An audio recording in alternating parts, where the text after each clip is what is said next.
ketua pelacur yang paling hebat sekali, tak apa, kau tengok aku goda dia, aku tak percaya dia hebat sangat.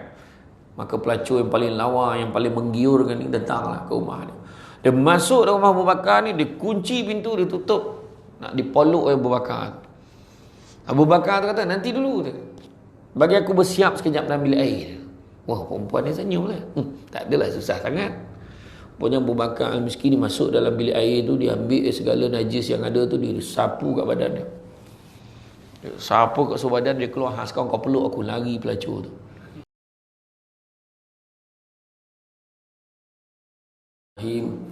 Assalamualaikum warahmatullahi wabarakatuh. Alhamdulillahillazi arsala rasulahu bil huda wa dinil haqqi liyuzhirahu ala dini kullihi walau karihal kafirun walau karihal musyrikun walau karihal muslimun. Subhanaka la ilma lana illa ma 'allamtana innaka antal alimul hakim. Rabbi syrah li sadri wa yassir li amri wa hlul 'uqdatam min lisani yafqahu qawli. Alhamdulillah, syukur kepada Allah SWT. Terima kasih banyak saya ucapkan kepada Tuan Pengerusi acara, Tuan Pengerusi Surau Al-Hijrah, Tuan Imam, barisan Imam, barisannya Tuan Kuasa Surau Al-Hijrah, tuan-tuan dan puan-puan yang dirahmati Allah sekalian. Syukur kita kepada Allah SWT kerana dengan limpah dan izinnya dapat kita bersama-sama pada malam ini di dalam majlis ilmu. Ada orang nak datang, tak dapat datang, kita dapat datang. Allah izinkan kita datang dalam majlis ilmu pada malam ini. Alhamdulillah, saya difahamkan jemaah sini, surau ni, memang subuh pun memang macam ni ramainya. Saya dengar macam tu lah. Saya rasa lah kan, macam tu. Ada yang heran pula tu, pandang di kanan, dia kan. Tapi tak apalah, mudah-mudahan semangat tu adalah Jadi kita kena doa banyak-banyak. Sekarang ni kita dalam keadaan diuji oleh Allah Ta'ala dengan wabak yang semakin ganas lah kan, mengganas. Hari ni turun sikit daripada semalam, tapi sikit je lah kan. Saya tengok kat kadar-kadar itu tadi meriah kan. Maknanya dia tengah berbincang macam mana nak turunkan kadar kan. Daripada 3,300 hari ni jadi 3,200 lebih ya. Jadi hari ini tajuk kita adalah takwa kepada Allah. Bertakwa kepada Allah. Takwa merupakan satu aspek yang paling penting dalam hidup kita yang kita kena kejar, kerana hanya dengan ketakwaan ini kita akan dapat memantapkan lagi diri kita, memantapkan dalam jiwa kita menjadi seorang Muslim yang sebenar-benarnya. Terdapat banyak perkara yang akan menjawab kenapa pentingnya takwa dalam kehidupan manusia, kerana dengan ketakwaan ini boleh memberi banyak kebaikan dan menyumbangkan kepada ketenangan di dalam jiwa. Maknanya nak tenang jiwa kena takwa pada Allah. Di orang yang bukan Islam ni, dia macam-macam cara dia nak tenang jiwa dia. Dia kejar duit, dia ingat dengan duit dia boleh tenang, tak tenang juga. Dia ingat dia buat rumah besar-besar nanti tenang kan? Dia ingat buat rumah besar-besar tenang, tak payah fikir apa lagi dah besar, tak ada pula orang dalam tu kan. Kita buat rumah besar-besar, bukan makin lama makin ramai orang, makin lama makin tak ada orang kan. Tapi kat sini cantik juga rumahnya kan. Jadi mana kata cukup sekadaran untuk kita hidup di dunia ni, sekadaran nak bawa ke akhirat macam tu. Boleh kerja dunia ni tapi kerja sekadaran untuk bekalan akhirat, bukannya kerja dunia sampai ke habis ya.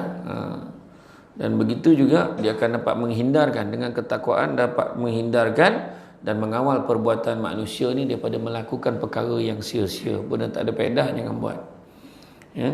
Oleh demikian kita amat memerlukan panduan hidup dalam memperlengkapkan kepribadian kita sebagai Muslim yang sebenar-benarnya. Di dalam firman Allah dalam surah Al-Hujurat ayat 13, sesungguhnya orang yang paling mulia di antara kamu di sisi Allah adalah orang yang paling bertakwa di antara kamu. Maknanya benda lain tu tak ada, semua sama. Nabi pun sebutkan dalam khutbah akhir, sungguhnya Muslim itu sama ya, semua antara satu dengan lain. Yang membezakan hanyalah amal saleh dan ketakwaannya kepada Allah. Itu je beza dia. Jadi takwa ni apa maksudnya? Maksud takwa ni apa? Ada orang cakap takut kan? Tak. Takwa ni ditakrifkan sebagai tunduk dan patuh kepada perintah Allah. Apa Allah Ta'ala suruh, buat kan? Contohnya dengar Allahu Akbar, datang kan? Dalam ayat tu Allah Maha Besar, Allah Maha Besar. Kalau kita tak pergi, makna ada benda lagi besar daripada seruan azan tu. Tu bukannya Bilal panggil tu dah. Tu Allah panggil tu. Allahu Akbar. Nak ingatkan Allah Maha Besar, Allah Maha Besar. Kalau tak, dia tak datang, makna drama lagi besar. Drama aku 7 lagi besar. Dia tak datang, makna tengah main bola tu, main bola lagi besar. Dahsyat sini, saya tengok padang hijau tapi dia main kat tanah. Tu kan tu. Saya tengok tadi kan. Maknanya mungkin sebab dia nak cepat datang ke surau. Kalau main kat rumput tu dia leka, agak macam tu lah kan. Jadi dari segi syarak pula bermaksud adalah menjaga dan memelihara diri dari segala seksa dan kemurkaan Allah dengan melaksanakan perintah kepadanya dan meninggalkan larangannya serta menjauhi maksiat. Maknanya apa Allah Ta'ala suruh buat, apa Allah Ta'ala suruh tinggalkan, kita tinggalkan. Nak buat, nak tinggal, semua nak kena ada satu perkara dalam diri kita, iaitu nama dia, tahun ni 9 sebut sabar. Iaitu sabar, tuan-tuan. Kena sabar banyak-banyak. Sabar ada 3 peringkat. Pertama, sabar untuk taat perintah Allah. Kan? Nak semayang, bukan senang nak pergi semayang, tuan-tuan. Kalau tidak, tentu ramai. Maknanya susah betul pergi semayang. Banyak betul rintangan dia. Kan? Dulu bukan main lagi kan, waktu PKP yang mula-mula dulu kan. Berapa ramai tulis dalam Facebook tu, rindunya rumah Allah. Lama betul tidak ke surau Al-Hijrah. Bila lalu tersentuh hatiku, berikan main lagi kan. Bila boleh buka tu gak datang, dia tak datang, tuan-tuan. Tak datang kan. Di Negeri Sembilan dan di Johor, tak silap saya, ada beberapa negeri lagi kalau nak pergi sembahyang Jumaat kena register online. Kan? Terengganu buat macam tu ke tak? Dia buat register online. Benda tu register online. Ramailah yang register. Yang register tu siap upload, alhamdulillah, masuk dalam Facebook tu. Lulus. Alhamdulillah, dapat kembali ke rumahmu ya Allah. Datang tu tak datang. Tak datang, tuan. Jadi apa hukum? Berdosa tak? Berdosa sebab dia ambil hak orang lain, tuan. Ambil hak orang lain. Orang lain nak datang, tak dapat datang. Akhirnya sudahnya banyak sangat. Setiap masjid boleh kata dekat 100 lebih, dekat 200 tak datang. Yang dah lulus tu. Akhirnya buka walk-in. Siapa yang datang, first come first serve lah. Siapa dapat masuk, dia dapatlah solat. Dah cukup kota, dia kira dah cukup, okey dah tak boleh masuk dah. Macam tu lah. Orang yang mencuba sampai dekat pintu pagar tu dah kena balik, tak boleh masuk, makna kata dia dah cuba. Tapi kalau cuba tu orang dah bagi salam yang takhir, tu kan cuba nama tuan-tuan. Itu nama saja dah tak ambil tuan-tuan. Tu pertama, sabar tu tak perintah Allah. Macam daripada Terengganu nak pergi ke mana kata nak pergi ke Pahang misalnya, dalam perjalanan bawa kereta. Lepas tu dekat handphone masing-masing keluar azan. Allahu Akbar. Bang dah zuhur lah bang. Tak apalah, kita berhenti depan tu, ada tempat semayang. Tak lambat ke bang? Biarlah, lambat sikit tak apa, solat dulu. Maknanya sabar dia. Dia sabar dia. Bang, berhenti solat tu. Tak nak lah, nanti sampai sana kan kita fikirlah nak semayang kat mana. Pergi sana dulu. Mana tak sabar dia tu. Jadi kena sabar. Macam puasa kan, puasa pun lagi kena sabar. Ni tadi solat, puasa kena sabar tak? Sabar tuan-tuan. Sabar. Kalau tak sabar, breakfast. Yang bukan lunch tau, breakfast dia berdarah tuan-tuan. Tak sampai tunggu tengah hari dah makan kan?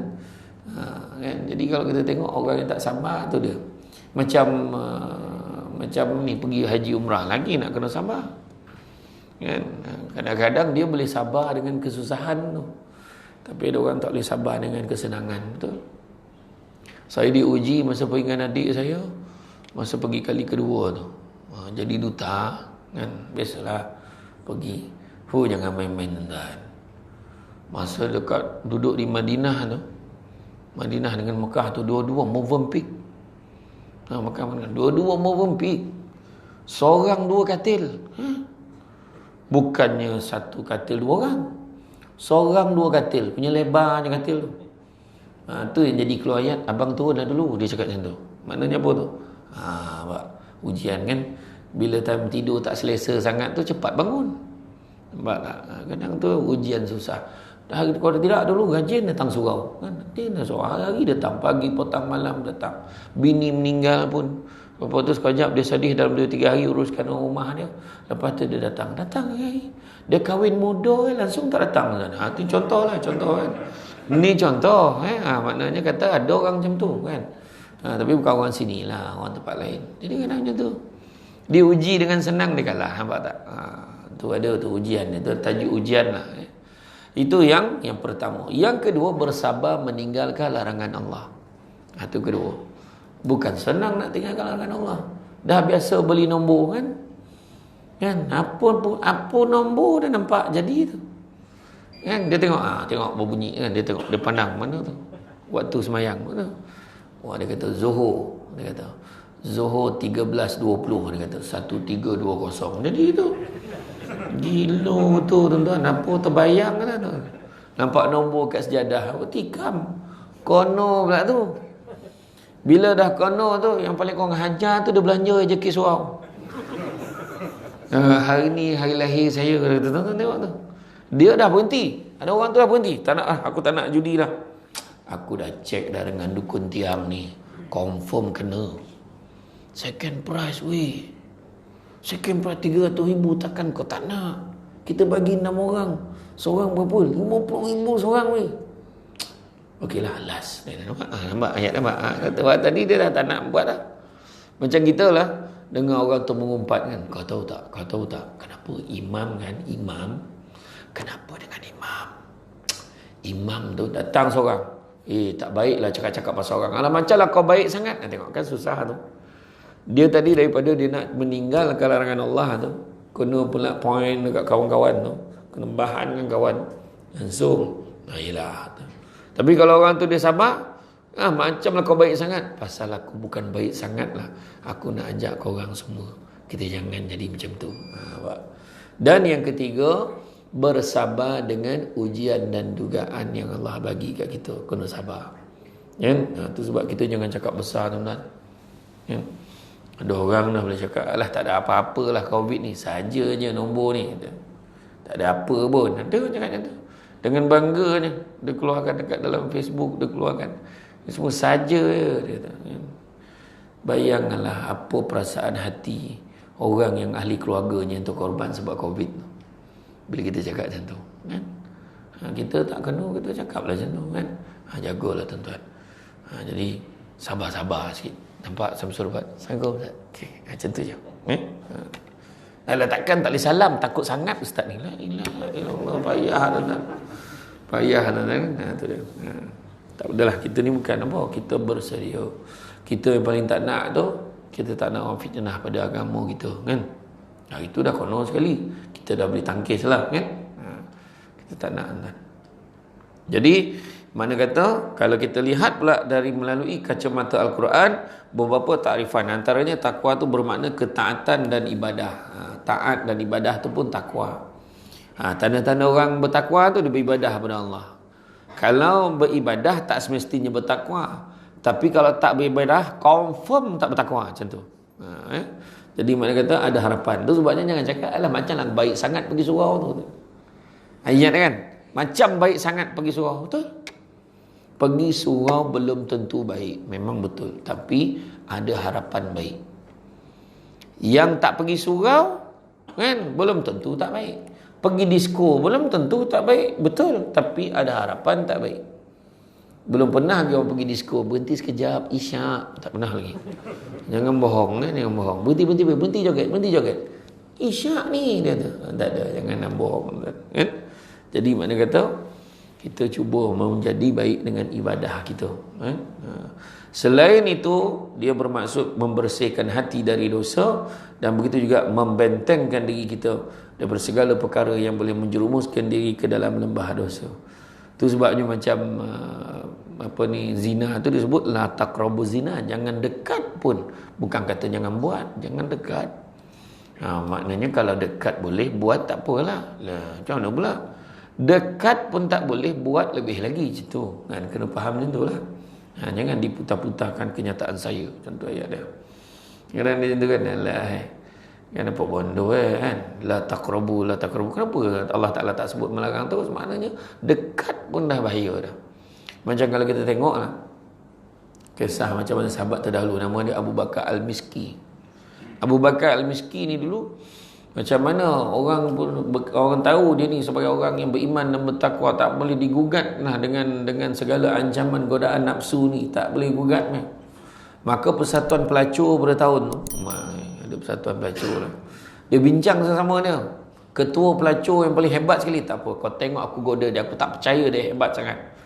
Maka pelacur yang paling lawa, yang paling menggiurkan ni datanglah ke rumah dia. Dia masuk dalam rumah Abu Bakar ni, dia kunci pintu, dia tutup, nak dipolok oleh Abu Bakar. Abu Bakar tu kata, nanti dulu dia, bagi aku bersiap sekejap nak ambil air. Wah, perempuan ni senyum lah. Tak adalah susah sangat.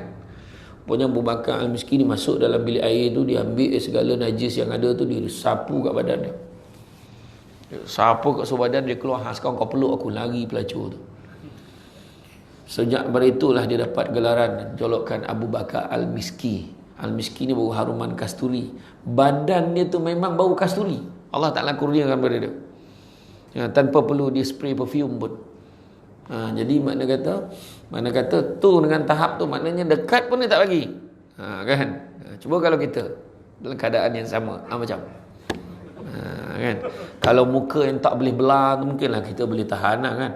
Tapi kalau muka tu ala-ala Luna Maya Cut Tari ataupun Maya Karin macam, contohlah kan. Jangan cakap kalau aku tak lah, jangan cakap tuan-tuan. Kan dekat pun kita tak terdaya tuan. Dia datang tu macam mana? Apa jawapan kita? Apa jawapan kita sesudah selesai? Apa jawapan kita? Bukan aku nak peluk dia, dia yang datang. Nampak ayat kan? Nampak? Sebab kita tak sekuat tu tuan-tuan. Tu sebabnya Allah dah bagi tahu kita jauhkan diri. Macam tu ya. Macam kedai judi lah. Kan? Kalau boleh jangan parking depan kedai judi tu. Dia parking tak ada. Aduh, mana pula aku nak parking. Itu ingat ceramah tu jangan parking depan. Bukan takut timbul fitnah. Dia bukan beli nombor pun. Dia parking depan tu. Kan orang nampak ni tak mana pula. Dia dah lah Bilal. Tak apalah, tak apa. Dia parking. Bila dia parking, dia tengok kiri kanan. Tak ada orang. Okey. Rupanya ada orang dah perhatikan dia. Kau tengok tu dia pandang kiri kanan, nak tengok lain clear ke tidak. Nampak? Nampak? Jahat fitnah orang ni. Itu sebabkan hati-hati kan. Jangan dekat pun. Jangan. Manakala Imam Al-Ghazali pula menerangkan takwa berasal perkataan wiqayah yang membawa erti pelindung atau pemelihara, iaitu terpelihara dari kejahatan disebabkan adanya keinginan yang kuat untuk meninggalkan perkara yang jahat. Mana tu takwa lah tu. Nak datang surau tu kuat tu takwa tu. Aku nak pergi salat ni, takwa tu. Kan pagi-pagi kan nak bangun, bukan senang kan, bangun pagi nak pergi subuh, bukan senang. Kan susah. Kalau senang takkan kan. Ditambah pula kalimat dalam azan tu, as-salatu khairum minan naum. Kenapa tak buat waktu maghrib? Sebab ada ke orang tidur time asar. Apa tu? Sebab subuh tu memang cukup terkenal dengan orang yang sembahyang bukan subuh gajah dah, subuh dinosaur. 5 minit sebelum zuhur dah nak pupus dah. 5 minit sebelum zuhur baru subuh. Terkejut imam tu. Siapa pula yang kunut tengah hari ni? Kan? Ya, tu sebab pagi subuh Bilal dia kena tegas sikit. Dia tak boleh dia leweh-leweh dia. Maksudnya tak boleh apa orang Terengganu sebut kalau leweh yang macam lembik-lembik macam tu. Tak boleh azan. Kena azan. Allahu akbar subuh macam tu. Ada tu. Allahu akbar Allahu akbar tu maghrib. Tak apa. Kan? Tapi kalau imam tu dia dah macam uzur sikit, dia sedih betul tak? Tambah sedih. Uzur, tengok orang tak ada pula, sedih lagi. Allahu akbar Allahu akbar. Memang tak bangun orang. Confirm kan? Kan dia as-salatu khairum minan naum. Macam tu pagi kan. As-salatu khairum minan naum. Yang dia dengar tidur di ujung tu, naum. Tu dia dengar. Macam mana nak bangun tuan-tuan kan? Tak adalah. Tapi kita ni sekarang ni dah mudah. Handphone masing-masing macam ni lah sebelum tidur. Cubalah setkan alarm tu. Setkan alarm tu buat 5 lapis. Kan bunyi. Bangun. Dia punya ayat dia tu tak payah ambil yang lembutnya. Suruh imam bisikkan kat situ. Innalillahi wa inna ilaihi raji'un. Macam tu buat 5 kali alarm macam tu. Insya-Allah capek bangun dah. Kan? Ya tuan-tuan. payah sangat kan. Tapi itu dah kan. Maknanya kata kena kuat. Maknanya nak buat tu bukan senang, tapi kena ada kekuatan. Yang itulah dia ketakwaan, kekuat memelihara kita dari kejahatan. Makna kita nak pergi jaga subuh kan, jaga subuh kita, jaga salat kita.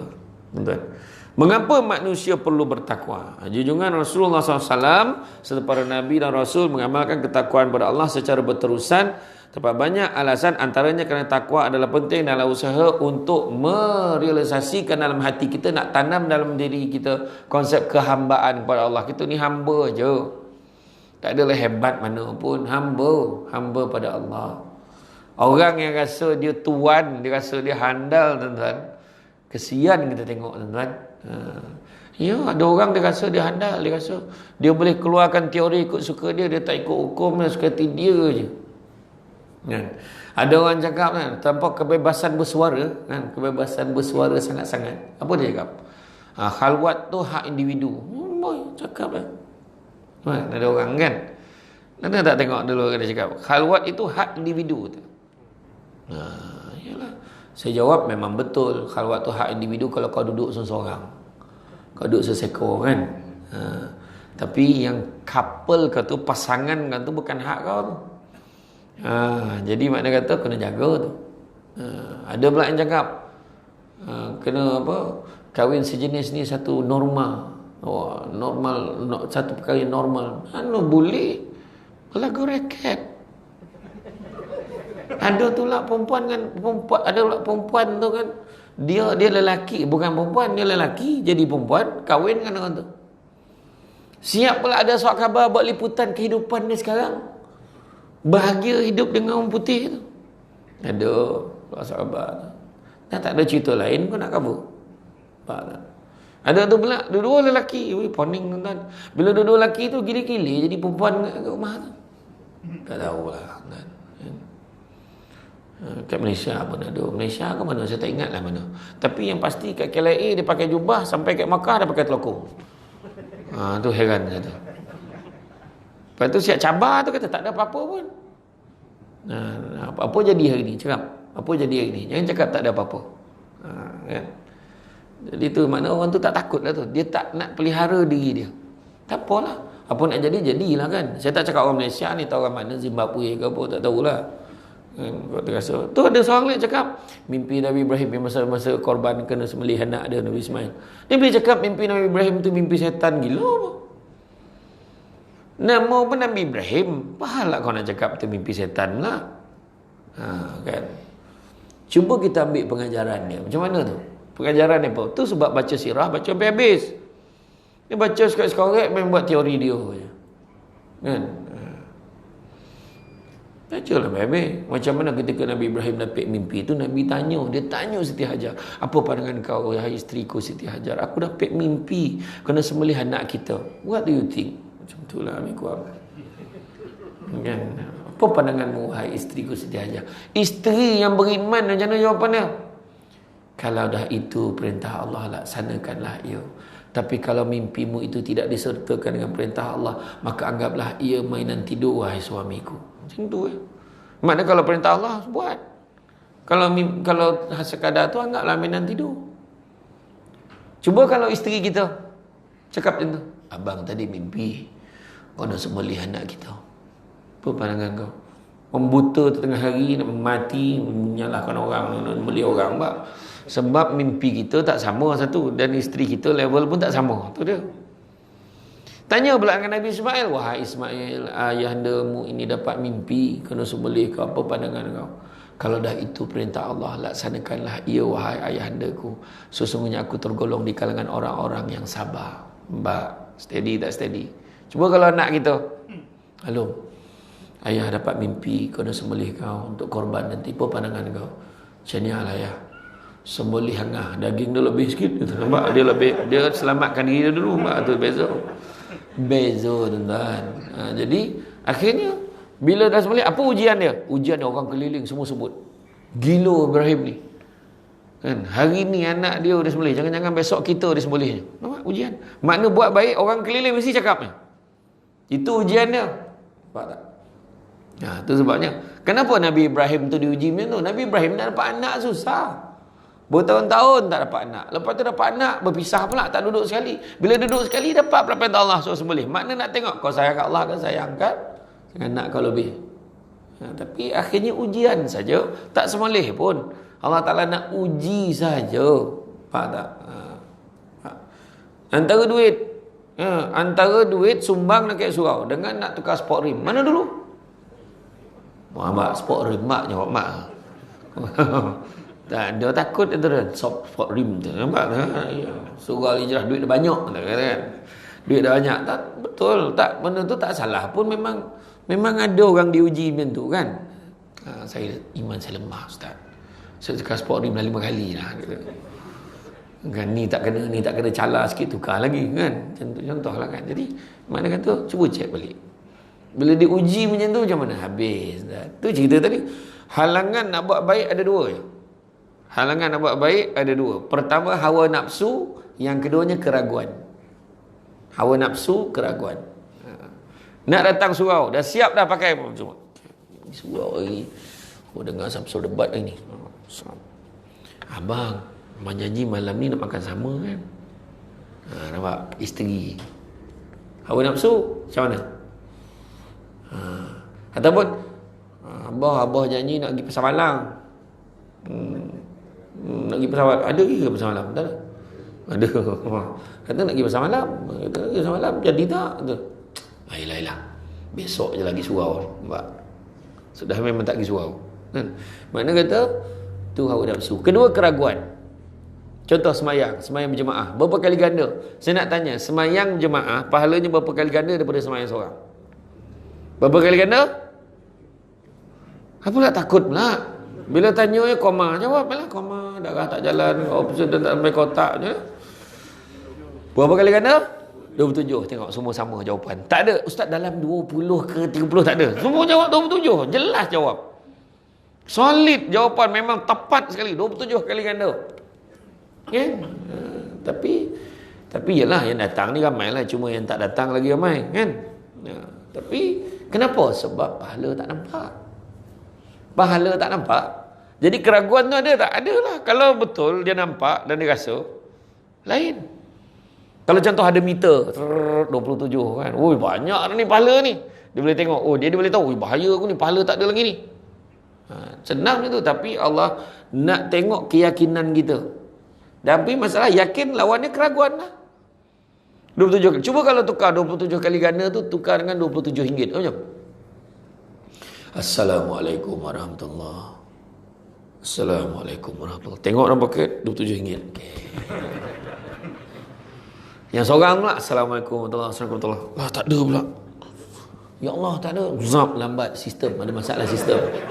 Dia lambat sikit lah, macam duit air sinar kan, dia yang lambat, dia yang nak masuk orang, nasib baik ada kan. Masa tu dekat balik tabir belakang tu orang perempuan, apa perbincangan dia, mu dah berapa lama dah semayang sini? Dah berapa lama dah kau semayang sini? Baru 2 minggu. Banyak duit kau, nampak? 27 kali 5 kali 14, 2 minggu. Aku baru tahu.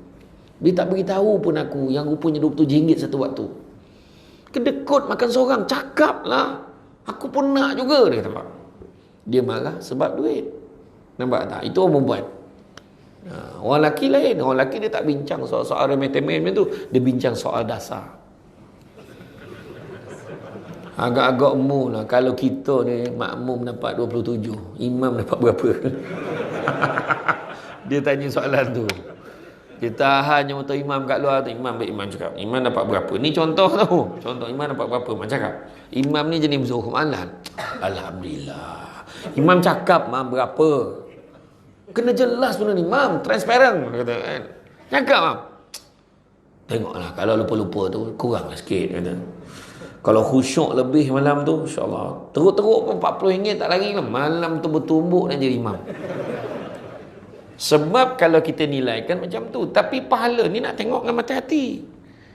Jadi keraguan, banyak sangat keraguan. Bila cerita macam ni, jom kita pergi baca Quran satu huruf tu semua pahala tau. Ya ke? Soalan dia. Kalau kita semayang 40 waktu berturut-turut, ganjaran di syurga macam ni. Ya ke? Tanya. Kalau datang majlis ilmu tu sama macam duduk taman syurga. Ya ke? Nampak? Sebab keraguan. Jadi macam mana nak atasi? Yang pertama, hawa nafsu tu nak atasi, memang kena bermujahadah, kena berjuang betul-betul dalam hati tu, kena kuat semangat. Bila dah hari-hari datang surau, insya-Allah dia senang. Tapi kalau orang lain baru datang, jangan kita sound dia. Engkau tak pernah datang, tiba-tiba malam ni datang, pesal. Nampak kan? Tak pernah datang kan? Malam ni berapa ramai yang tak pernah datang, tiba-tiba datang? Ada. Kan nampak grup WhatsApp. Kebetulan kita anggaplah dia taman sebelah. Kan? Tapi kalau dia datang, jangan kita cakap, kau usah datang. Jangan. Ini jangan lupa, ni bukan rumah kita, ni rumah Allah. Jadi bila dia datang, seronok tengok kau datang. Kalau boleh, datanglah lagi. Macam tu. Kan? Nampak? Jadi makna kata kena kuat semangat. Jangan kita lemahkan semangat. Ni kau kalau datang ni, orang kalau tak pernah datang tiba-tiba datang, maknanya apa? Nak kenduri. Kan? Dia pandai pula tu. Dia siap tanya imam mana imam? Imam mana imam? Yang dia tanya imam tu. Mau tak bengkak imam tu? Ya imam juga. Ni adalah imam, tak nampak ke? Oh, tak maaf lah imam, tak pasang kata. Tak pasang kata. Pak imam pun cakap, selama ni semayang mana? Ustaz tak perasan pula. Semayang sini lah. Ustaz tak perasan. Dah imam pandang depan. Dah salah imam pula pandang depan. Teruk betul perangai. Alasan dia macam penyanyi kan, dia pandang penonton. Jadi masa bila pula imam nak pandang makmum kan. Teruk betul perangai kan. Jawab, ada je jawapan. Itu pertama, mana kena kuat semangat. Apa pun cakap-cakap lah sikit-sikit lah, tak apa. Abang kata nak makan malam sama, tak apa, abang pergi solat jap, habis semayang kan, nanti abang balik kita makan lah sama. Boleh pun. Abang kata nak pergi bersama malam. Okey, kejap, abang pergi solat dulu, balik kan kita pergi bersama malam. Kalau nanti bangun habis, tak adalah, ada tu, ada rezeki ni sah. Kuat dah. Macam tu. Yang kedua, keraguan macam mana? Ilmu. Datang majlis ilmu, jangan pilih penceramah. Datang lah. Kan? Kan? Iya, datang lah. Ni yang top rank yang datang. Kan? Ustaz Zaidruh pun datang. Ustaz Kazim datang. Ustaz Don datang. Ustaz siapa nama Ustaz? Ustaz mana? Jangan itu. Datang. Kena pula baca kitab-kitab lama kan. Adapun keadaannya dalam diri itu, maka Allah turunkan padanya bala. Yang tu kata kan. Dia jadi kata itu kan. Dia pakai bahasa-bahasa lama kan. Jadi tak apalah. Dengar. Kata faham, tanya. Kan? Ilmu. Nak buang keraguan ni kena belajar. Kena tak faham, tanya. Ada seorang berceramah tu. Dia penat tuan-tuan. Dia penat. Aduh, penatnya lah. Aduh, macam mana lah ni. Sebab penceramah ni taklah terkenal sangat. Jadi dia cakap dengan driver dia. Mau ganti aku boleh dah. Driver dia dah hafal dah poin dia ceramah tu. Boleh. Betul ke ni ustaz? Jangan gurau ustaz. Gila, penat sangat ni. Dia pun iyalah, saya cubalah ustaz. Dia pun pakai kopiah tu, dia pun turun bersambut ceramah maulud. Berkompang bagai berarak seronok dia. Orang semua mati-mati ingat tu lah penceramahan. Tung tak berkompang berbagai gazal keluar, marhaban berjanji semua tu. Bila sampai tu dia pun ceramah pumpam seronok. Ada yang tu, ada yang gelak, ada yang nangis, ada yang tunduk macam tu. Dia dah syok ceramah. Sampailah penghujung, dia kata senang hati dia. Jadi rasa tu saja pada hari ni langsung seorang tu angkat tangan. Sudah tanya soalan pula. Kan? Ustaz, apa hukumnya Ustaz kalau yang macam ni dia tanya. Macam ni lah. Soalan ni tak susah sana pun. Kalau setakat soalan macam tu lah, driver saya boleh jawab. Pergi panggil driver saya, panggil. Kurang asam sungguh. Yang ustaz tu tengah tidur dalam kereta. Dia kata, tak. Apa ni ustaz panggil? Ni ada masalah ni. Dia pun masuk dengan tu pisat-pisat, masuk dulu pun duduk. Duduk. Ulang balik soalan tu. Dia kata, ulang soalan tu. Apa hukumnya? Cuba jawab. Dia pun tu jawab lah. Kalau ikut kan dari segi hukum, pendapat ni menyatakan macam ni. Kalau Imam Malik pula sebut macam ni. Macam tu lah hukumnya. Nampak? Driver saya pun boleh jawab. La ilah pun dekat tu. Memang ustaz tu tak bagi dah apa tu. Tapi maknanya kenapa tu nasib baik dia talian hayat nak beritahu apa? Kena ada ilmu. Kena ada ilmu. Ini tak ada ilmu tapi wah dia dengar. Dia ambil sikit-sikit dia. Siapa yang lagi depan sah dan belakang imam lagi besar pahala. Berebut duduk belakang imam. Tapi ilmu tak ada. Imam terlupa macam mana? Allazina amanu. Senyap. Allazi.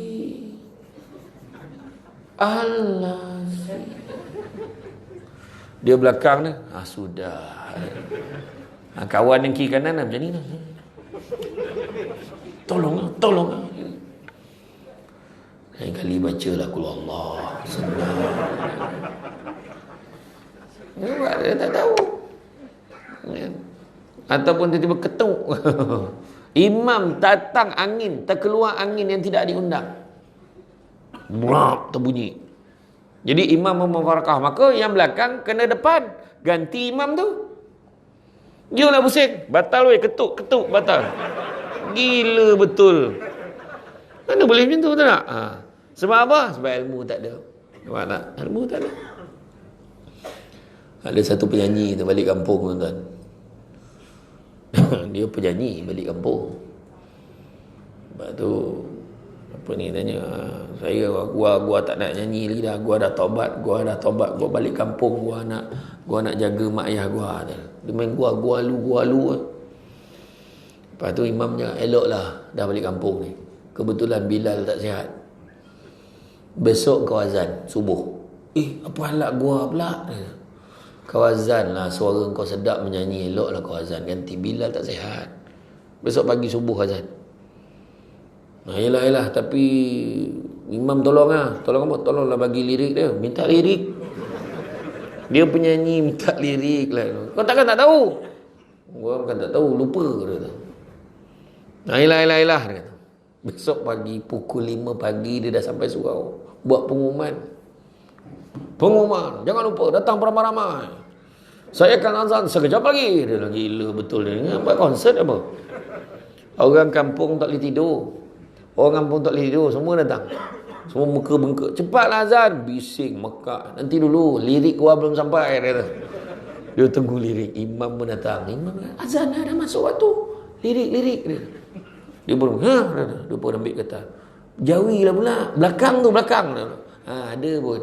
Okey, semua dengar La ilaha illallah dia kata.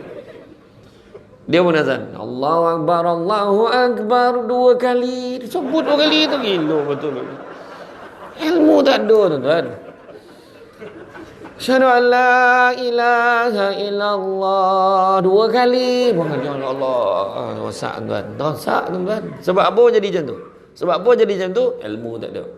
Itu sebab kena belajar. Tuan-tuan nampak macam tu tuan-tuan kan? Nampak kita gelak tu tapi benda tu jadi tak? Jadi. Kan? Dekat hospital dia tengok.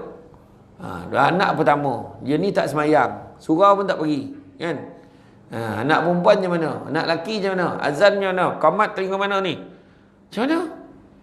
Macam-macam cara dia menghadap muka macam ni. Allahu Akbar. Pandai-pandailah kau nak masuk tinggal mana. Ada tu ambil kaki macam ni. Ada tu qamat kaki nama tu. Kan? Ada seorang tu menangis dia, tak dapat nak azan ni. Yang nurse yang India tu nak beritahu mau azan kiblat sini tu. Dia nak beritahu tu. Aku sedih. Yang misi ni nurse-nurse ni berkumpul. Sianya agaknya nak sulung kot. Sedih sangat tu. Dia pun Allahu Akbar. Gila betul. Datang nurse yang Cina tu. Hari-hari raya kah? Sebab apa puncanya? Punca tak ada ilmu. Tu dah. Sebab kena belajar. Tak tahu tanya tuan-tuan. Itu yang saya pernah dulu masa saya jadi pengarah saya interview. Tanya budak ni, calon dia nak temuruga ni, jawatan tak ada kena-mengena pun. Tapi dah ni tak tahu, tanya ni tak tahu, saya pun tanya. Sembahyang jenazah berapa rakaat? Saya tanya. Saya punya geram lah kan. Soalan ni tak tahu, soalan isu semasa tak tahu, nama menteri besar negeri dia pun tak tahu. Sudahnya saya tanya, okey, sebelum jenazah berapa rakaat? Itu tahu. Apa dia? 2 rakaat. Rakaat pertama 7 kali takbir dia. Rakaat kedua 5 kali takbir. Nampak tak? Sembahyang raya tu baik tu kan, nampaklah. Ilmu. Dan hari ni sebab apa? Orang dah tak nak baca. Orang dah tak nak membaca, orang dah tak nak mencari ilmu. Dia baca WhatsApp je. Baca WhatsApp, tengok YouTube. Baca WhatsApp, tengok YouTube. Kan? Itu dia. Jadi bagaimanakah jalan-jalannya untuk kita mencapai ketakwaan? Nanti tu. Dari segi ilmu tu cari. Tak kira siapa. Kan? Ilmu tu jangan malu-malu. Nak belajar. Dah tua-tua pun nak belajar. Ustaz, mata pun dah tak nampak. Jangan malu. Belajar. Ya? Tak tahu tanya. Ustazah pun ajar macam ni, macam ni. Ustazah pun sabar yang ajar. Yang tak nampak. Dia bukan rabun ke dah, buta. Yang dah tua tak apa, jangan. Tapi nak belajar tu. Semangat nak belajar. Allah Ta'ala maha mengetahui niat kita tu nak belajar. Jadi cara nak mencapai ketakwaan pertama adalah dengan zikrullah, mengingati Allah banyak-banyak. Liman kana yarjullaha wal yawmal akhir wa zakarullaha katsiran. Siapa nakkan rahmat Allah dan nakkan hari akhirat, maka ingatlah Allah banyak-banyak. Tu sebab kita zikir. Malam ni ringkas sikit sebab nak bagi laluan dekat ceramah. Kalau tidak setiap malam banyak zikir. Kalau tahlil, zikir kan. Bila buat kenduri tahlil arwah ke kita buat, memang imam makan lead tu, zikir. 2 pahala paling besar dalam kenduri tahlil. Pertama zikir, kedua makan. Betul? Ya, sebab zikir kita ingat Allah. Makan sedekah, niatkan Allah. Tu poin dia. Itu pertama. Sebab apa? Hati kita akan tenteram dengan zikir ini. Kerana ingat Allah Ta'ala dapat mengubati penyakit hati dengan zikir. Bayangkanlah ketika Nabi naik ke langit, berjumpa dengan Nabi Ibrahim, kan? Salah satu tangga tu jumpa dengan Nabi Ibrahim. Bila jumpa Nabi Ibrahim, apa Nabi Ibrahim cakap? Wahai Muhammad, tak pernah aku tengok umat yang paling miskin sekali. Umat kau lah miskin, kurus kering. Kenapa pula? Umur dah lah tak panjang, pemalas beribadah. Setuju ke tak setuju? Kita buat sikit-sikit ni, istighfar lepas semayang 3 kali kan? Bukan cakap tuan-tuan ni termasuk yang bercakap ni kan? Astaghfirullahalazim la ilaha illa wal hayyul qayyum wa atubu ilaih. Astaghfirullahalazim la ilaha illa wal hayyul qayyum wa atubu ilaih. Astaghfirullahalazim la ilaha illa wal hayyul qayyum wa atubu ilaih. La ilaha illallah la syarika la lahul mulku wal hamdu wa ala kulli syai'in qadir. Dah tu 3 kali je. Cuba kalau hari tu Astaghfirullahalazim, dia buat 10 yang belakang dah mula. Ada panjang malam ni. Kan? Sebab kadang tu dia masalah dia. Kita ni tak boleh. Sahabat dulu berapa? Istighfar yang paling teruk pun 70,000 kali saja. Memang jauh lah tuan-tuan. Kan? Kita 1,000 pun tak sampai. Jangan 1,000. 10 pun dah marah macam mana? Kan? Sahabat tanya, macam mana? Kaifa nastaghfir ya Rasulullah? Macam mana cara nak istighfar? Nabi ajar astagfirullah. Tu paling senang. Kat rumah, astagfirullah. Buat lepas subuh 200. Lepas zuhur 200. Lepas asar 200. Lepas maghrib 200. Lepas isyak 200. Cukup 1,000 sehari. Sebab istighfar ni apa? Pertama, menjauhkan kita daripada bala dan musibah. Kedua, dilapangkan segala kesempitan. Ketiga, didatangkan rezeki daripada jalan yang tidak disangka-sangka. Kita nak macam-macam istighfar, tak nak. Orang perempuan istighfar bila time terperanjat ya. Astagfirullahalazim, masa bila balik dia katakan suami dia, kenapa seketul gitu. Dia tunggu terperanjat dia dapat seketul gitu kan. Sedangkan istighfar boleh astagfirullah. Kan? Kalau kajian lagi astagfirullahalazim. Kajian lagi astagfirullahalazim la ilaha illa huwal hayyul qayyum wa atubu ilaih. Astagfirullah innallaha kana tawwaba. Tu pulang. Yang tak diajar astaga, tu tak ajar. Budak-budak sekarang astaga nyampah tu aku kan, tak ada ya. Jangan dibuat-buat. Jadi mana kata ingat Allah banyak-banyak. Begitu jugalah disebut zikrullah ni majlis-majlis mengingati Allah. Ni pun termasuk zikrullah. Maknanya kita mengingati Allah. Dalam program ni mengingati Allah. Mana pun ceramah pun kita panggil. Tu sebab tak boleh lawan Nabi kita. Drama swasta tu kejap-kejap hero yang ni. Dulu zaman era Nazi, lepas era Nazi tu dulu Roshamno, lepas tu era Nazi, lepas tu Remy Ishaq lah, macam-macam hero lah. Tapi dalam ceramah hero dia satu, mesti Nabi kita. Mana penceramah panggil? Nabi Muhammad sallallahu alaihi wasallam. Nabi Muhammad sallallahu alaihi wasallam. Daripada zaman Nabi Adam dah sebut nama Nabi kita. Nabi Musa pun sebut nama Nabi kita. Kan? Sampaikan Allah Ta'ala. Kan Nabi Musa satu kelebihan dapat berbual dengan Allah Ta'ala. Direct cakap dengan Allah. Allah beritahu apa? Wahai Musa, barang siapa yang mati nanti bertemu dengan aku dan tidak beriman dengan Ahmad, nescaya akan kumasukkannya ke dalam api neraka. Nabi Musa pun tanya, Ahmad ni siapa? Rupa-rupanya Nabi kita, Muhammad sallallahu alaihi wasallam. Ke dunia disebut Muhammad, di langit dipanggil Ahmad. Siapa nama Ahmad tu? Yang boleh panggil elok. Ya. Kedua, mengerjakan solat sunat juga salah satu cara untuk menambah ketakwaan. Buat sebanyak mungkin solat sunat yang kita tahu. Buatlah solat sunat hajatnya. Ada orang tanya buat solat sunat istikharah tak dapat mimpi pun. Siapa kata solat sunat istikharah mesti dapat mimpi? Tak semestinya. Tapi apa gerak hati kita paling kuat? Tapi sebelum nak buat salat sunat istikharah, nak minta Allah Ta'ala supaya tunjukkan pada kita apa yang terbaik, sebelum buat jangan terus buat salat sunat istikharah. Seminggu sebelum, setiap malam tu kita buat salat sunat taubat dulu.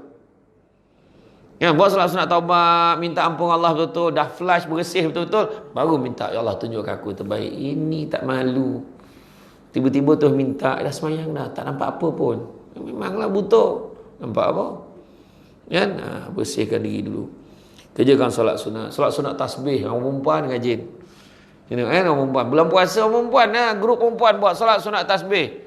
Jarang dengar orang lelaki buat solat sunat tasbih punya grup ni. Jarang. Orang perempuan buat. Sebab orang lelaki dia dah banyak amalan dia lain. Orang perempuan kena faham. Orang lelaki ni semua amalan dia. Jangan main-main. Dahsyat. Dia zikir tak ambil motor. Dalam kereta dia zikir. Orang perempuan kena faham tu. Tidak. Tuan kan. Tengok, dan saya ceramah dulu tadi, berapa orang yang mencatat? Sebab zaman Nabi dulu ada seorang, nama dia Abu Hurairah. Abu Hurairah ni sahabat Nabi, yang mana Nabi sebut dia terus ingat, dia hafal terus. Jadi siapa yang tak menyalin tu makna saudara dengan Abu Hurairah. Macam itulah jawapan. Tak adalah Ustaz, saya tengok rakaman. Nanti besok saya ulang balik lah, tengok rakaman tu, tengok kat Facebook Ustaz. Okey. Saya jawab siap-siap. Yang mana tak jumpa jawapan, kan? Okey. Yang ketiga, bertaubat banyak-banyak. Taubat mudah-mudahan dapat. Kan? Taubat ni kita sedar kita buat salah, menginsafi kesalahan kita dan berazam untuk tidak mengulangi perbuatan itu. Itu taubat. Tapi buat lagi dosa, taubat lagi. Taubat lagi. Sebaik-baik manusia berdosa adalah bertaubat kepada Allah. Itu Nabi beritahu. Kan? Kemudian seterusnya, khauf, takut kepada Allah. Walau mana pun kita berada, walaupun kita begitu buat tu, kita yakin kita nampak macam kita nampak Allah. Kalau kita tak nampak Allah pun kita yakin yang Allah nampak kita. Dia macam, jangan jadi macam burung burung unta, ostrich tu. Dia nampak orang, apa dia buat? Dia sumatkan kepala dia masuk dalam tanah tu. Lega dia. Orang tak nampak dia. Wahal dia tak nampak orang, orang nampak dia. Nampak tak? Jadi kita ni nak jawab mana? Tu sebabnya Syekh Ibrahim Adham kata, kalau nak buat maksiat, jawab 5 soalan ni dulu. Syekh Ibrahim Adham kata, yang pertama, kau cari tempat yang mana Allah tak nampak kau. Mana tuan? Semua Allah Ta'ala nampak. Kedua, jangan makan rezeki yang Allah bagi. Semua Allah bagi. Yang ketiga, jangan duduk atas muka bumi Allah. Duduk atas muka bumi lain. Ada satu tempat kat Kuala Nerus tu, ada satu tanah Abu Buka. Itu pun Allah Ta'ala punya masalahnya. Kan? Yang keempat, waktu Allah Ta'ala nak cabut nyawa kau tu, hantar malaikat maut datang nak cabut nyawa kau tu, kau minta tangguh. Cubalah. Wahai manusia, aku nak cabut nyawa kau hari ni. Macam ni lah, aku sibuk, besok datang. Cuba kau. Tak boleh hentan, tak cepat, tak lambat sesaat. Kalau dah itu, time ni itulah. Kan? Tengah dengan kuliah, meninggal. Contoh. Berlaku saya kuliah subuh di Seremban. Seorang makcik tu, dia duduk dekat kursi tu, tunggu subuh. Dia lepas azan tunggu. Lepas tu nak azan, dah azan, nak semayang, orang kejut-kejut dia, pap jatuh. Meninggal, tuan-tuan. Batal lah kuliah subuh pagi tu. Tapi mana kata, nak begitu kematian yang dicemburui. Jenazah ada senyum, tuan-tuan. Makcik ni, steady. Tak apa, dia tak cepat, tak lambat sesaat. Dan begitu juga yang kelima, waktu nak masukkan ke dalam neraka, kau minta tangguh daripada malaikat tu yang jaga neraka. Nanti lu bagi aku ibadah dulu, bagi aku taubat dulu. Tak boleh. Akhirnya jangankan 5, 1 pun tak boleh jawab. Betul tak? Iskandar Zulkarnain, kan? Dalam sejarah Islam dia antara raja yang paling beriman lah, paling bertakwa lah kan pada Allah Ta'ala. Dia kata kalau aku mati nanti buat 3 perkara. Pertama, pastikan tabib yang handal-handal usung jenazah aku. Tabib ni doktor lah sekarang. Kedua, pastikan waktu usung jenazah aku tu kau taburkan segala harta kekayaan sepanjang perjalanan pergi ke kubur. Dan ketiga, waktu usung jenazah aku tu pastikan tangan aku terkulai biar semua orang nampak.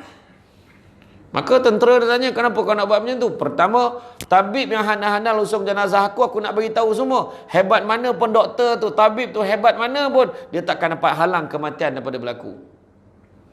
Kedua, waktu usung jenazah aku, tabur harta kekayaan, kau akan tengok orang berebut ambil harta tu sebab kau takkan boleh buat apa-apa.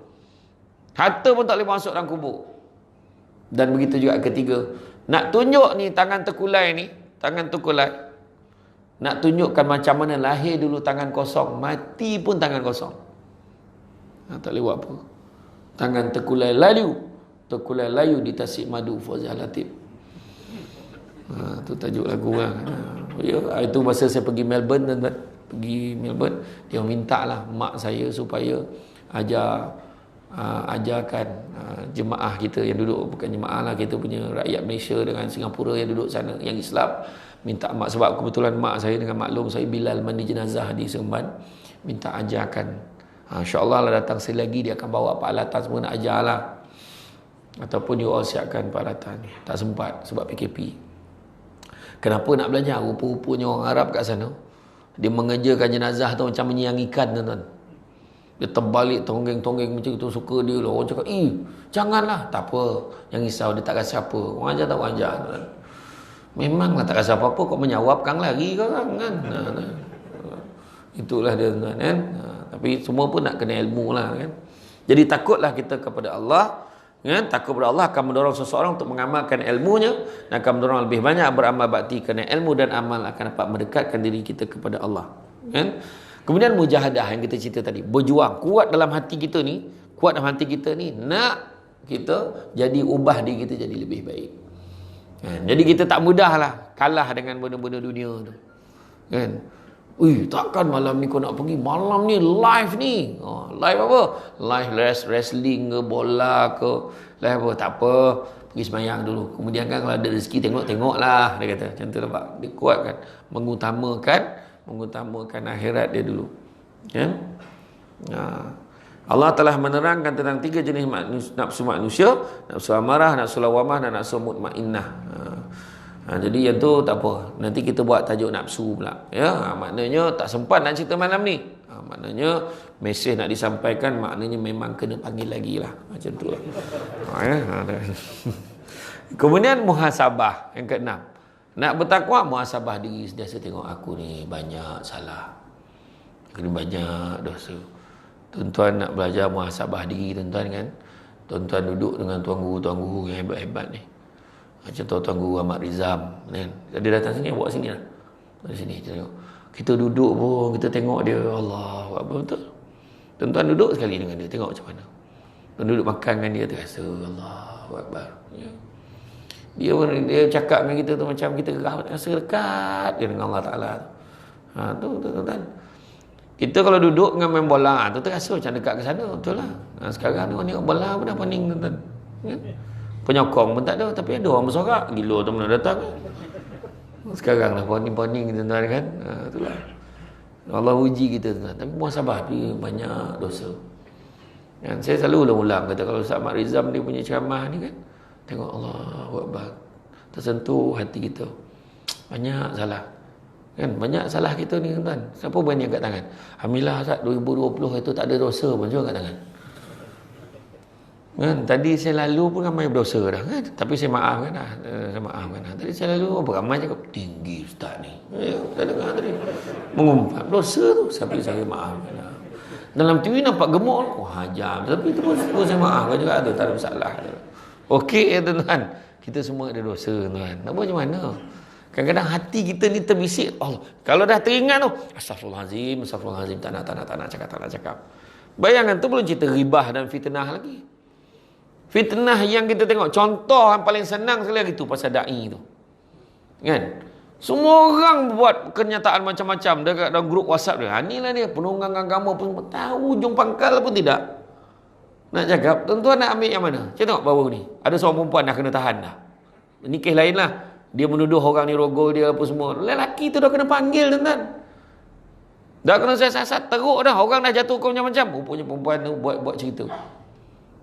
Dah kena dakwa, buat cerita. Bukan kecil anak tuduhan. Itu sebab kita jangan cepat cakap. Paling baik sekali bila nampak macam tu, apa cakap? Ya Allah, jauhkanlah kami daripada ujian seperti ini, ya Allah. Ujian tu semua. Tu fitnah memanglah. Fitnah satu, ribah. Ribah ni, dia bukan fitnah. Dia cakap benda betul. Tapi benda tu kalau orang tu dengar, barangkali orang tu kecil hati. Tu ribah tu. Contohnya, mana ada lagi orang pakai tudung macam tu? Contoh. Tak lah, ni baju yang sama semalam ni. La ilaha illallah. Ni bukannya, ya Allah, kopiah dia dah legam weh. Tengok tu motor buruk. Motor buruk cakap juga. Cuba kita ubah ayat yang baik. Ya Allah, besar betul jasa motor tu. Sampai sekarang dia bawa. Nampak? Weh, baju ni macam sama semalam. Tahulah ni. Mesti dia banyak baju ni dalam rumah dia. Senang, tuan-tuan. Kan? Itu dia. Tu ribah dan fitnah tu pun panjang. Tu maknanya kena ceramah lain juga. Maknanya dah dua dah tajuk tu kena panggil dia. Dah dua dah tu kan. Dah dua dah kan. Kan confirm jaga mata, jaga telinga, jaga lidah, jaga perut itu. Semua ada dosa tu. Mata tengok apa? Lidah cakap apa? Telinga dengar benda apa? Mana tanya balik. Perut apa dia? Yang ketujuh, muraqabah, merapatkan, mendekatkan diri kita kepada Allah. Dekat dia Allah. Cuba tengok. Kenapa kalau kita pergi Mekah, perasan tak? Siapa dah pergi Mekah, Madinah, dia tahu. Ada satu hamba Allah ni dia kata, tak apalah, nak pergi ni dulu, nak pergi Paris, nak pergi apa gitu, dia kata. Dia dapat peluang pergi, dia tak nak pergi. Tak nak pergi, dia nak pergi ni dulu, nak pergi mana, pergi Korea lah, nak pergi ni dulu. Dia kata tak apa, Mekah tahun depan kot, dia kata. Langsung tak boleh pergi hari ni. Cakap apa? Kan? Tapi perasan tak, siapa yang nak pergi Mekah, Madinah, dia tahu. Nak beritahu kan, sebenarnya bila PKP ni nak beritahu betapa bukan duit sebab boleh pergi. Duit ada pun tak boleh pergi, nampak? Allah Ta'ala kalau tak izin, tak pergilah. Ada orang tak ada duit, dapat pergi. Kan? Tapi perasan nak bila pergi Mekah, pergi Madinah, masuk Masjid Nabawi ke, Masjidil Haram ke, sebelum semayang sunat Allah. Semayang. Bagi salam, bangun terus semayang lagi. Perasan tak? Sampai kan atas semayang sunat apa, semayang je lah. Allahu Akbar. Kan macam tu. Lepas tu tengok orang mengaji, dia pun, aku nak ngaji juga. Ambil kitab Quran, ngaji pula. Boleh pula. Rajin betul. Pukul 3 pagi dah bangun. Turun subuh nak awal datang. Betul tak? Kenapa boleh macam tu? Kenapa? Kenapa jadi macam tu? Kenapa kita rasa dekat sangat? Kenapa? Sedangkan Allah ni ada di mana-mana. Tapi kenapa dekat rasanya? Sebab waktu kita pergi itu, kita tinggalkan semua jawatan kita. Pengurusi MPKK, tak ada. Tak bawa cop pun tinggal. Kan? YB tak YB. Kan? Menteri tak menteri. Nampak ke dia punya tu, kain ihram dia tu ada? Adidas. Tak ada. Hui, dia Bonia lah dia punya kain ihram, tak ada. Kan? Sama yang kain putih. Ada orang tu pakai kain cadar je. Betul tak? Ada. Kita tengok orang tu susah kata tu. Tapi kita dekat sana kita boleh. Dekat sana kita boleh. Kita boleh beribadah sebab kita tinggalkan semua benda-benda dunia. Sikit gitu tuan. Dan kemudiannya, sabarlah banyak-banyak. Banyakkan bersabar untuk capai takwa. Jadi tuan-tuan, banyak lagi sebenarnya. Tapi mana tak sempat. Mana tinggal lah. Ceramah. Yang kita saya kena datang lagi insyaAllah. Doakanlah tuan-tuan ya. Jadi itu saja tuan-tuan. Macam mana pun takwa ni kita kena dapatkan juga. Sebab itu saja caranya. Kita dapat mendapatkan daripada Allah Ta'ala dan dapat beroleh ganjaran syurga. Jadi sedikit makluman tuan-tuan dan puan muslim. Sedikit makluman kat luar sana kan, kalau tuan-tuan keluar kan, tuan-tuan jangan lupa tengok. Ada sahabat-sahabat yang buka booth